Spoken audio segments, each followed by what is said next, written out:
Alors aujourd'hui, on va s'attaquer à un penseur, disons-le, assez décapant, Philippe Muret. On va décortiquer ensemble son œuvre majeure, L'Empire du bien. Il faut s'accrocher un peu parce que sa vision de notre monde moderne, elle a de quoi secouer. Tout commence avec cette phrase. Pour Muret, ce n'est pas juste une idée, c'est une véritable invasion, une force qu'il baptise le bien, avec un grand B. Et cette force, elle n'est pas statique, non, elle avance, elle galope, elle est en train de tout conquérir. Mais alors, c'est quoi au juste cette force? Qu'est-ce que ce bien si conquérant? C'est vraiment la question centrale de toute sa critique. Une force qui, selon lui, a complètement remodelé notre monde jusqu'à le transformer en une sorte de parc d'attractions planétaire. Et voilà, on y est. L'Empire du bien, c'est ça, un parc à thème planétaire. Pour Muret, on ne vit plus vraiment dans une société, mais plutôt dans un immense parc de loisirs, une sorte de foire mondiale permanente où tout est fait pour être festif, organisé et inoffensif. Et dans ce grand Wonderland, ce qui est frappant, c'est que les grandes questions existentielles, elles ont déjà leur réponse toute prête.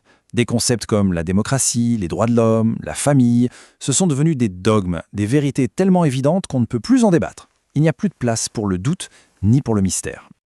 Du coup, nos grandes batailles modernes, nos croisades comme ils les appellent, sont menées contre quoi?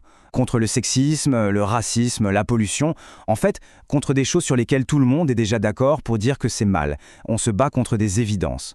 Murail appelle ça, avec son ironie habituelle, l'épopée du pléonasme. Et ça nous amène à un point absolument crucial. Si tout est construit sur le bien, si on est tous d'accord sur ce qui est bon, qu'est-ce qu'on a fait du mal? Où est passé son contraire? Cette évacuation du mal, cette obsession du bien, donne naissance à une nouvelle civilisation mondiale. Et Muret lui trouve un nom, bienvenue à Cordicopolis, littéralement, la cité du cœur. Cordicopolis, c'est un monde où la raison a été mise de côté au profit du cœur, du sentiment. L'émotion, la compassion, la culture thérapeutique, voilà les nouvelles et les seules autorités. C'est le sentiment qui gouverne. Et c'est là qu'on touche vraiment au nerf de la pensée de Muret. La tyrannie elle-même a changé. Fini les chaînes, les bourreaux, la force brute. La nouvelle tyrannie est bien plus subtile. Ses instruments, le consensus, les médias, et surtout la sentimentalité. C'est un despotisme doux, en quelque sorte. Pour décrire cette cité, il invente même tout un lexique. Les habitants sont les cordicoles, ceux qui vouent un culte au cœur sont les cordicolâtres, et l'élite dirigeante, les bureaucrates du sentiment, ce sont les cordicocrates. Bon, mais une cité, ça a besoin d'une économie. Quel est le moteur économique de Cordicopolis? Pour Muret, c'est ce qu'il nomme le trémolo business. Le trémolo business, c'est son expression pour décrire ce grand spectacle de la charité médiatique. Un monde où la compassion n'est plus un sentiment spontané, mais un produit qu'on fabrique, qu'on met en scène et qu'on vend. Et le mécanisme est toujours le même, une sorte de cycle prévisible. D'abord, on identifie une cause porteuse. Ensuite, on monte un grand spectacle médiatique autour. On fait venir des célébrités qui jouent les missionnaires, et à la fin, on transforme l'émotion du public en argent. Pour Muret, c'est le summum du cynisme. L'émotion authentique est remplacée par une performance de la compassion qui s'avère extrêmement rentable. Le plus terrible dans ce système, c'est que les victimes deviennent interchangeables, un peu comme des collections de mode. Une fois que la cause n'est plus tendance, que ce soit les Kurdes, Beyrouth, la famine en Éthiopie, le grand cirque médiatique passe à autre chose. Et les victimes, elles, sont tout simplement oubliées. Mais alors, comment un tel système peut-il tenir? Qu'est-ce qui fait que tout le monde joue le jeu? La réponse se trouve dans la force politique qui régit Cordicopolis, la tyrannie du consensus. C'est ce que Muret appelle le consensus mou. Ce n'est pas une dictature qui s'impose par la force. Au contraire, c'est une tyrannie douce, invisible, à laquelle tout le monde adhère volontairement, avec enthousiasme même. C'est perçu comme une protection. Du coup, comment attaquer quelque chose que tout le monde semble vouloir?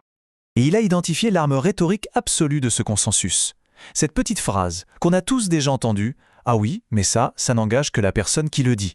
C'est la phrase qui tue. Elle sert à disqualifier immédiatement n'importe quelle pensée qui sort un peu du rang. Le message derrière cette phrase est limpide.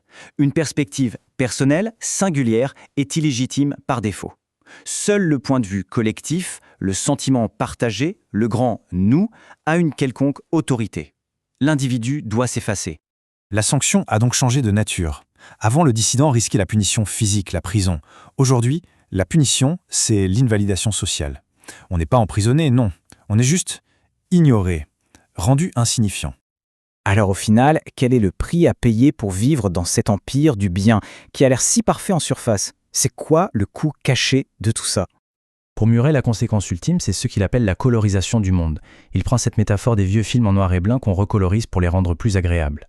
C'est pareil pour la culture, l'art, la littérature, tout est aplati, simplifié, on gomme toutes les aspérités pour que ça rentre dans le moule du consensus. Sa conclusion est sans appel.